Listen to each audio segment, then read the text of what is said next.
जैसा कि आप देख पा रहे होंगे ये आपके साइंस के क्वेश्चन पेपर हैं जो 24 जुलाई को इवनिंग शिफ्ट में जो क्वेश्चन पेपर आया था उससे संबंधित है। ठीक है, तो देख लेते हैं इसमें क्या आंसर हो सकते हैं। ये कह रहा है पहला क्वेश्चन कि यौन संचालित रोग उदाहरण है, तो ये आपके गोनेरिया से संबंधित है, तो ऑप्शन नंबर सी सही हो जाएगा। खरीफ की फसल का उदाहरण है, अगर इनमें से सभी को ऑप्शन को देखें तो मक्का है वो आपके खरीफ की फसल का उदाहरण हो जाएगा। इसमें पूछा है सबसे प्राचीन शिक्षण विधि कौन-सी है? इसमें से देखो बी और सी को तो आप काट दीजिए। ऑप्शन नंबर या तो कहानी विधि होगा या स्मृति, इन दोनों में से होगा, लेकिन स्मृति मान सकते हैं क्योंकि पहले पाठशाला विधियाँ चलती थी, वो स्मृति पर आधारित ही चलती थी। तो इस वजह से ए नंबर ऑप्शन इसका राइट आंसर हो सकता है। सतत एवं व्यापक मूल्यांकन का तात्पर्य क्या होता है? तो सी नंबर ऑप्शन बिल्कुल सही हो जाएगा, शैक्षिक और सह-शैक्षिक। और क्वेश्चन नंबर 125 है, इसमें से बताना है कि दृश्य सामग्री का उदाहरण नहीं है, ये इसे हम सम्मिलित नहीं कर सकते इन 4 ऑप्शनों में से, तो वो ग्रामोफोन हो जाएगा क्योंकि ये श्रव्य सामग्री होती है। आपको ये क्वेश्चन पूछा है 126 नंबर कि कोई एक बल है किसी क्षेत्र पर लग रहा है ए पर, और अगर बल को दुगना कर दिया जाए और क्षेत्रफल को आधा कर दिया जाए तो परिणामी दाब क्या होगा? आप जानते हो कि दाब बराबर क्या होता है कि एकांक क्षेत्रफल पर लगने वाला बल होता है, यही दाब होता है आपका। अब ये कह रहा है कि इसको दोगुना कर दें और इसको आधा कर दें, किसको? क्षेत्रफल को आधा करेंगे तो ऊपर 2 पहुंच जाएंगे, तो ये 4 गुना हो जाएगा, तो ऑप्शन नंबर इसका डी सही हो जाएगा। क्वेश्चन नंबर 127 है, ये कह रहा है कोई एक लकड़ी की चम्मच है और लकड़ी की चम्मच हमेशा कुचालक होती है, तो इसका राइट आंसर डी हो जाएगा, इसमें कोई भी परिवर्तन नहीं होगा। क्वेश्चन नंबर आपका 128 था और समतल दर्पण में पूछा था कि कैसा प्रतिबिंब बनता है, तो हम कहेंगे एक तो इसका आभासी बनेगा और दर्पण के पीछे बिंब के साइज के बराबर बनेगा, तो ऑप्शन नंबर बी सही हो जाएगा। क्वेश्चन नंबर आपका 129 है, इसमें पूछा है कि श्रव्य सीमा कितनी होती है हम में, यानी हम का मतलब ह्यूमंस में, तो ये हो गई आपकी 20 हर्ट्ज से 20,000 हर्ट्ज तक, तो ऑप्शन नंबर सी सही हो जाएगा। ठीक है,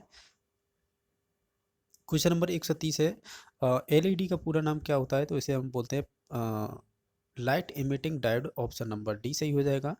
क्वेश्चन नंबर 131 था, विद्युत सेल परिवर्तित करता है, तो हम जानते हैं रासायनिक ऊर्जा को विद्युत में, तो ऑप्शन नंबर सी सही हो जाएगा।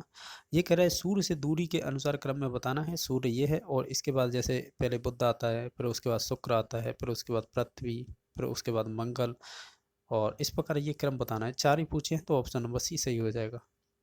क्वेश्चन नंबर नेक्स्ट है, एक अच्छे परीक्षण का मापदंड नहीं है, तो वो व्यक्तिपरकता हो जाएगी, ऑप्शन नंबर सी सही हो जाएगा।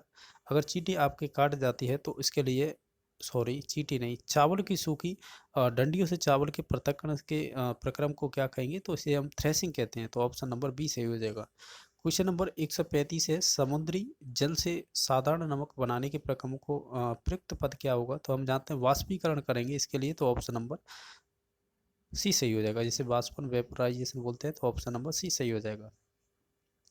क्वेश्चन नंबर 136 है कि चींटी के काटने के प्रभाव को उदासीन करने के लिए त्वचा पर लगाए जाने वाले जो कैलामाइन विलयन होता है उसका रासायनिक पदार्थ क्या होता है? तो इसे जिंक कार्बोनेट बोलते हैं, तो ऑप्शन नंबर इसका बी सही हो जाएगा। क्वेश्चन नंबर आपका है 137, इसमें पूछा है अम्ल वर्षा के लिए उत्तरदायी ऑक्साइड कौन सा होता है? तो वो SO2 हो जाएगा, तो ऑप्शन नंबर सी सही हो जाएगा। इसमें पूछा है थर्मोसेटिक प्लास्टिक का युग्म कौन सा है? तो बेकेलाइट और मेलामिन, तो ऑप्शन नंबर कह सकते हैं डी सही हो जाएगा।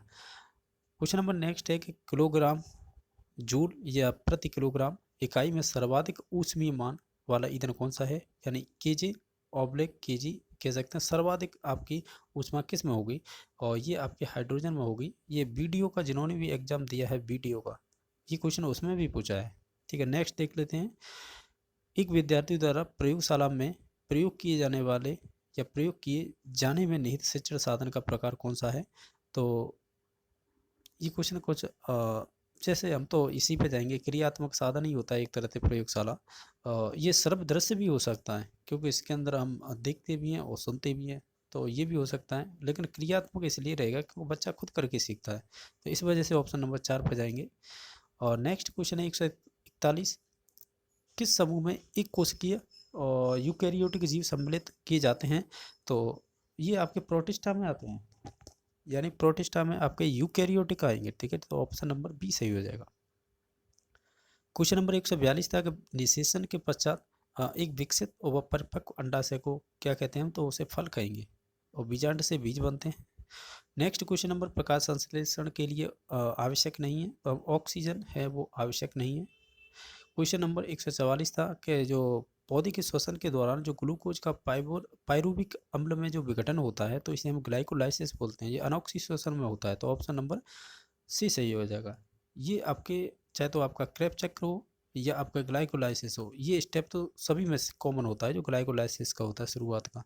नेक्स्ट क्वेश्चन नंबर है, सर्वप्रथम जो गोल्जी उपकरण को किसने कह सकते हैं वर्णित किया है या कह सकते हैं उसकी डिस्क्राइब किया था शुरुआत में, तो वो कैमिलियो गोल्जी ने किया था। इससे प्रीवियस में क्वेश्चन बन रहा था, आपको ध्यान हो, सिस और ट्रांस का फॉर्मेशन होता है वो किस में होता है, तो वो आपके गोल्जी काय में होता है। ये आपके 2021 में भी क्वेश्चन पूछा था रीट में इसी से।